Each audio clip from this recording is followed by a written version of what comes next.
কে আপনার কাছের মানুষ, কে আপনার আত্মীয় স্বজন সেটা বিপদ এলেই বোঝা যায়। বাবা ছেলে কাবাব বানাছিল, বাবা তখন ছেলেকে বলল, যাও আমাদের আত্মীয় স্বজনকে ডেকে নিয়ে আসো। ছেলে তখন গেল আত্মীয় স্বজন আপন মানুষদের ডাকতে। তখন সে ভাবলো তাদেরকে ডাকা যায় কিভাবে। ছেলেটা হঠাৎ করে বলতে লাগলো, আগুন লেগেছে, আগুন লেগেছে, কেউ আমাদেরকে বাঁচাও, কেউ এসে এই আগুনটাকে নেভাও। ছেলেটার কথাগুলো শুনে কয়েকজন মানুষ বালতিতে করে পানি নিয়ে দৌড়ে আসে আগুন নেভাতে। কিন্তু যারা আত্মীয় স্বজন ছিল, তাদেরকে কাছের মানুষ ভাবতো, তারা আগুনের কথা শুনেও যেন মনে হচ্ছে তারা কিছুই শুনেনি, শুনেও না শোনার ভ্যান করছে, আর সাহায্যের জন্য কেউ এগিয়ে এলো না। তারপরে যারা আগুন নেভানোর জন্য নিজের জানের পরোয়া করেনি, তারা সেখানে গিয়ে সেই কাবাবের আনন্দ নিতে লাগলো। বাবা যখন এই অজানা মানুষগুলোকে দেখলো, তখন সে উদাস হয়ে গেল আর তার ছেলেকে বলল, আমি তোমাকে আমাদের আত্মীয় স্বজনকে ডাকতে বলেছিলাম, তো এরা কারা, এরা এলো কি করে?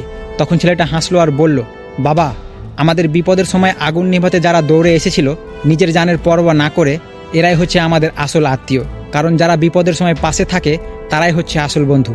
আমি আপনাদের কাছে জানতে চাই, আপনার আত্মীয় স্বজন, আপনার কাছের মানুষ কি এমন করে? কমেন্টে অবশ্যই বলে যাবেন।